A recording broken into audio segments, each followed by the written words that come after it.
Hello everyone, आज हम लोग कंप्यूटर के 25 क्वेश्चन को डिस्कस करने वाले हैं जो कि आपके एग्जाम पॉइंट ऑफ व्यू से इंपॉर्टेंट है। कंप्यूटर के और भी वीडियोस चैनल पर ऑलरेडी अपलोडेड है। इनके अलग से प्लेलिस्ट बनी हुई है, तो आप उन वीडियोस को भी देख सकते हैं। तो चलिए हम लोग अपना आज का डिस्कशन स्टार्ट करते हैं। अगर आपको किसी भी क्वेश्चन का आंसर आता है तो आप लोग कमेंट सेक्शन में क्वेश्चन को अटैम्प्ट कर सकते हैं, और किसी में डाउट हो तब भी आप लोग पूछ सकते हैं। तो आज का हमारा पहला इंपॉर्टेंट क्वेश्चन है, अलाइनमेंट बटन किस पर होता है। आपके सामने 4 ऑप्शन दे रखा है और यहाँ पे हमारा सही आंसर होगा। देखिए, अलाइनमेंट बटन जो होता है वो जो है फॉर्मेटिंग टूल बार पर होता है, ठीक है। और अलाइनमेंट 4 प्रकार के होते हैं। पहला होता है बायां, दूसरा दायां, तीसरा मध्य और चौथा जस्टिफाई। ये क्वेश्चन इंपॉर्टेंट है, कई बार एग्जाम में पूछा गया है। तो B is the correct answer, ठीक है। वीडियो आपके लिए हेल्पफुल हो तो वीडियो को लाइक एंड शेयर जरूर करें। नेक्स्ट क्वेश्चन है हमारा, स्लाइड शो शुरू करने के लिए कौन सी कमांड का प्रयोग होता है, ठीक है। तो स्लाइड शो को शुरू करने के लिए स्लाइड शो कमांड का प्रयोग किया जाता है, और स्लाइड शो पर क्लिक करने के बाद फ्रॉम बिगनिंग या फ्रॉम करंट स्लाइड पर हम लोग क्लिक करते हैं, ठीक है। नेक्स्ट क्वेश्चन है, ये क्वेश्चन रिपीट हो गया है। क्वेश्चन है, सी एक स्तरीय क्रमादेशन भाषा है। आपको बताना है सी एक जो है लैंग्वेज है वो किस प्रकार की है। तो यहाँ पे जो हमारा सही आंसर हो जाएगा उच्च स्तरीय, ठीक है। सी एक उच्च स्तरीय क्रमादेशन भाषा है, ठीक है। और जो ये उच्च स्तरीय भाषा अंग्रेजी में लिखी जाती है और इसे जो है आसानी से समझा जा सकता है, ठीक है। और जबकि जो असेंबली लैंग्वेज होती है वो निम्न स्तरीय होती है, ठीक है, और इसे आसानी से समझा नहीं जा सकता है। दोनों ही आपको अच्छे से याद कर लेना, कभी कभी जो है असेंबली लैंग्वेज के बारे में पूछा जा सकता है। तो सी कैसी है, एक जो है उच्च हाई लेवल लैंग्वेज है, ठीक है, और इंग्लिश में होती है, इसको आसानी से समझा जा सकता है। ये क्वेश्चन एग्जाम में कई बार पूछा गया है। क्वेश्चन है, वॉर्म का फुल फॉर्म क्या होता है, ठीक है। वॉर्म का फुल फॉर्म क्या होता है। तो देखिए, वॉर्म का फुल फॉर्म होता है राइट वंस रीड मैनी, ठीक है। तो यहाँ पे जो है ऑप्शन नंबर ए हो जाएगा हमारा सही answer, right once read many. ये भी क्वेश्चन कई बार पूछा है, ठीक है। और वॉर्म एक जो है डाटा स्टोरेज डिवाइस होती है, ये भी आपको अच्छे से याद होना चाहिए। अगला क्वेश्चन है आपके सामने, कंप्यूटर तंत्र के कार्य करने के लिए निम्नलिखित में से क्या अनिवार्य होता है। आपके सामने 4 ऑप्शन है, MS Office, MS Excel, MS Word या प्रचालन तंत्र, ठीक है। तो आपके सामने यहाँ पे 4 ऑप्शन है। तो यहाँ पे जो सही आंसर हो जाएगा, कंप्यूटर तंत्र के कार्य करने के लिए जो सबसे ज़्यादा अनिवार्य होता है वो होता है प्रचालन तंत्र, ठीक है।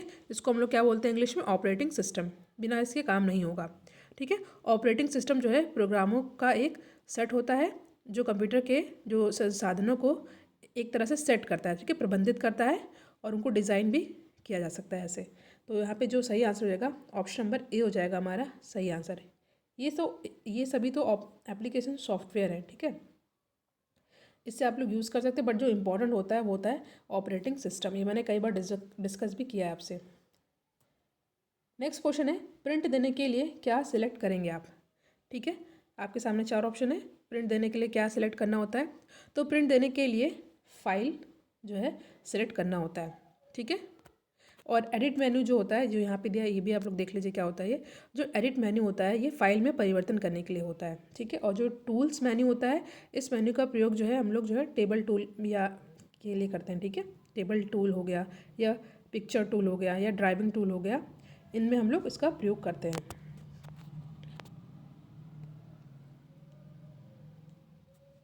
नेक्स्ट क्वेश्चन आपके सामने, सॉफ्टवेयर की प्राथमिक उद्देश्य डेटा को डैश में बदलना होता है, ठीक है। क्वेश्चन फिर से पढ़ते हैं, सॉफ्टवेयर का जो मेन प्राइमरी एम होता है वो क्या होता है, डाटा को किस में बदलना होता है। पहला ऑप्शन है वेबसाइट, सूचना, प्रोग्राम या ऑब्जेक्ट। आसान क्वेश्चन है, तो आपको पता है कि सॉफ्टवेयर का प्राथमिक उद्देश्य क्या होता है, डेटा को किस में बदलना होता है। डेटा का जो है सूचना में बदलना होता है, इंफॉर्मेशन में बदलना होता है, ठीक है। डेटा उसके बाद सॉफ्टवेयर का यूज़ करके हम लोग इसको सूचना में बदलते हैं। तो यहाँ पे ऑप्शन नंबर बी हो जाएगा हमारा सही आंसर। ध्यान दीजिएगा, ये सभी क्वेश्चन ऐसे हैं जो कि कई बार एग्जाम में पूछे भी गए हैं, ठीक है, सेलेक्टेड क्वेश्चन है ये। नेक्स्ट है, आप निम्नलिखित दबाकर एक्सेल में पूरी रो को सिलेक्ट कर सकते हैं। अगर आपको एक्सेल में पूरी रो को सिलेक्ट करना है तो आपको कौन सी कुंजी या कौन सा की प्रेस करना होगा। आपके सामने 4 ऑप्शन दे रखा है।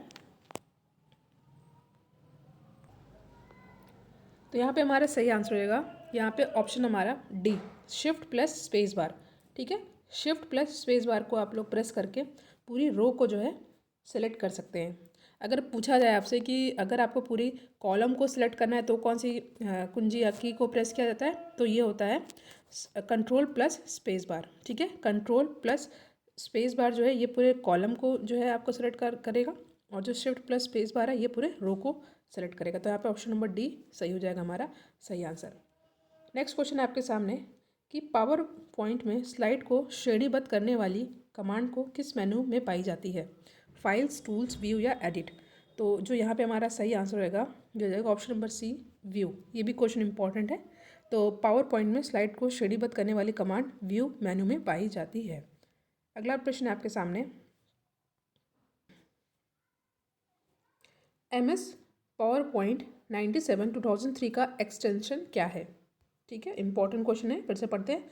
MS पावर पॉइंट 97 2003 का एक्सटेंशन क्या है? तो जो यहाँ पे हमारा सही आंसर हो जाएगा ये हो जाएगा ऑप्शन नंबर ए, .ppt। ठीक है, .ppt जो है ये कई बार पूछा भी गया है। .ppt MS पावर पॉइंट का फाइल एक्सटेंशन होता है। और अगर बात की जाए .xls तो ये MS एक्सेल का पावर एक्सटेंशन होता है, फाइल एक्सटेंशन होता है, पावर नहीं फाइल एक्सटेंशन होता है। और HTML तो आपको पता है ये जो है HTML का फाइल एक्सटेंशन होता है, डॉट लगा ध्यान दीजिएगा।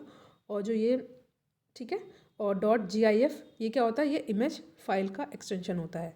ठीक है, आजकल जेफ का आप लोग देखते होंगे, दिख जाता है आपको हर जगह। तो क्वेश्चन के अकॉर्डिंग MS पावर पॉइंट 97 2000 का एक्सटेंशन क्या है? तो .ppt। नेक्स्ट क्वेश्चन है, MS वर्ड में फाइल खोलने के लिए हम निम्नलिखित का प्रयोग करते हैं। तो MS वर्ड में फाइल खोलने के लिए हम लोग किसका यूज़ करते हैं? आपके सामने चार ऑप्शन है, कंट्रोल प्लस ओ। ठीक है, देखिए control plus O MS Word को चयनित फाइल को खोलता है, और कंट्रोल प्लस एन की बात की जाए तो एक नई फाइल या टेम्पलेट आधारित फाइल बनाता है। तो यहाँ पे ऑप्शन ए हो जाएगा हमारा सही आंसर। नेक्स्ट है, कीबोर्ड प्रयोग किया जाता है किस लिए? आपके सामने चार ऑप्शन है, शब्द और संख्याएं डालने और कंप्यूटर को कमांड देने के लिए, आपके कंप्यूटर के साथ प्रयोग करने वाली नई कुंजी बनाने के लिए, कंप्यूटर खोलने के लिए, या इनमें से सभी के लिए। तो जो क्वेश्चन है हमारा, कीबोर्ड प्रयोग किया जाता है, तो जो सही आंसर होगा कीबोर्ड, जैसा आपको पता है कि कंप्यूटर में इनपुट आउटपुट डिवाइस होती है, तो कीबोर्ड एक प्रकार का इनपुट डिवाइस होता है। जिन डिवाइस से हम कंप्यूटर को कमांड देते हैं, इन्फॉर्मेशन देते हैं, डेटा देते हैं, वो इनपुट कहलाती है, जिससे हमें रिजल्ट मिलता है। ये जैसे प्रिंट आउट हो गया, तो वो सभी आउटपुट डिवाइस होती हैं। ठीक है, तो स्पीकर हो गया और प्रिंटर हो गया, ये आउटपुट डिवाइस होती है। माउस और कीबोर्ड ये सभी जो है इनपुट डिवाइस होती हैं। तो कीबोर्ड का यहाँ पे पूछा जाता है कि प्रयोग क्यों किया जाता, कब किया जाता है? तो शब्द और संख्याएं डालने और कंप्यूटर को कमांड देने के लिए कीबोर्ड का यूज़ किया जाता है, जो कि एक इनपुट डिवाइस है। ठीक है, और आपको एक चीज़ और याद कर लेना है, जो कीबोर्ड के बटन होते हैं, एक फंक्शन बटन होता है, ठीक है, और संख्यात्मक बटन होती हैं, कर्सर बटन होता है, और स्पेशल बटन होता है। इतना नहीं देखना है आपको, बस जो अकॉर्डिंग टू क्वेश्चन जो पूछा है कि कीबोर्ड का प्रयोग कब किया जाता है, किस लिए किया जाता है, तो ये किया जाता है शब्द और संख्याएं डालने और कंप्यूटर को कमांड देने के लिए। और ये भी पूछा जा सकता है कीबोर्ड क्या है? कीबोर्ड एक इनपुट डिवाइस है। अगला क्वेश्चन है आपके सामने, इंटरनेट पर किसी सर्वर से एक कंप्यूटर पर जानकारी प्राप्त करने की क्रिया क्या कहलाती है? ठीक है, तो इंटरनेट पर किसी सर्वर से एक कंप्यूटर पर जानकारी प्राप्त करना डाउनलोडिंग कहलाता है। ठीक है, डाउनलोडिंग कहलाता है। और जबकि जो ट्रांसफरिंग किसी भी नेटवर्क जुड़े कंप्यूटर में डाटा भेजने को कहते हैं। अगर आप ट्रांसफ़र करते हैं तो क्या ट्रांसफ़र करते हैं? ये डेटा हम लोग ट्रांसफ़र करते हैं। ठीक है, तो जो क्वेश्चन पूछा है ये हो जाएगा डाउनलोडिंग। नेक्स्ट क्वेश्चन है आपके सामने, MS वर्ड में गो टू मेन्यू के लिए शॉर्टकट की क्या है? इंपॉर्टेंट क्वेश्चन है, ये सभी क्वेश्चन पूछे हुए हैं। ठीक है, तो MS वर्ड में गो टू मेन्यू के लिए शॉर्टकट की जो है क्या होती है? कंट्रोल प्लस जी। ठीक है, कंट्रोल प्लस जी।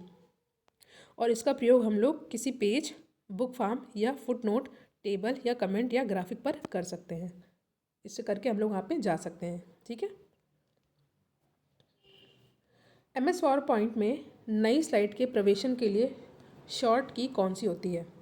ठीक है, तो यहाँ पे जो हमारा सही आंसर होगा, क्वेश्चन फिर से पढ़िए, MS पावर पॉइंट में नई स्लाइड के प्रवेशन के लिए शॉर्ट की कौन सी होती है? तो यहाँ पे जो सही आंसर है कंट्रोल प्लस M। ठीक है, कंट्रोल प्लस M नई स्लाइड का प्रवेशन होता है।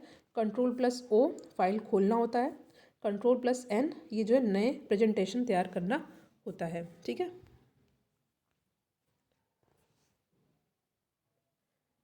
अगला प्रश्न है रीडू निम्नलिखित द्वारा किया जाता है। ठीक है,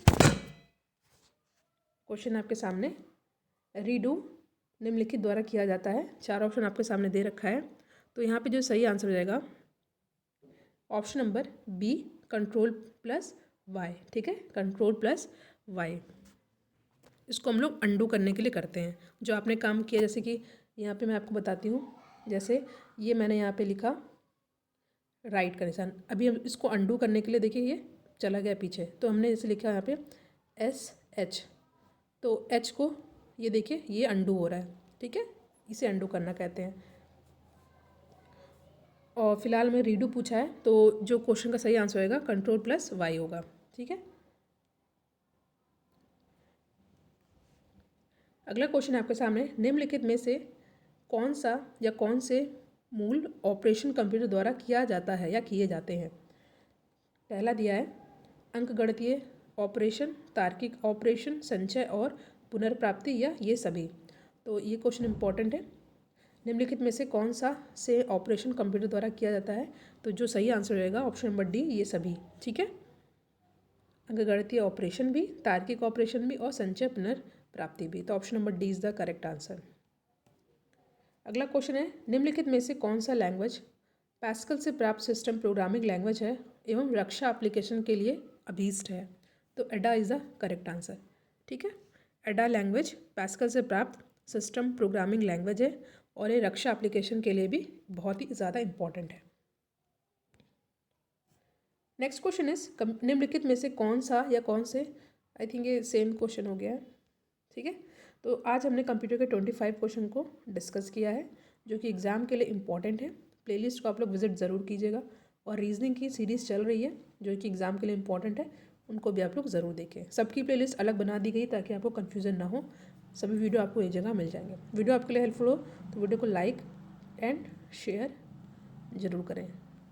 thank you so much for watching. Thank you.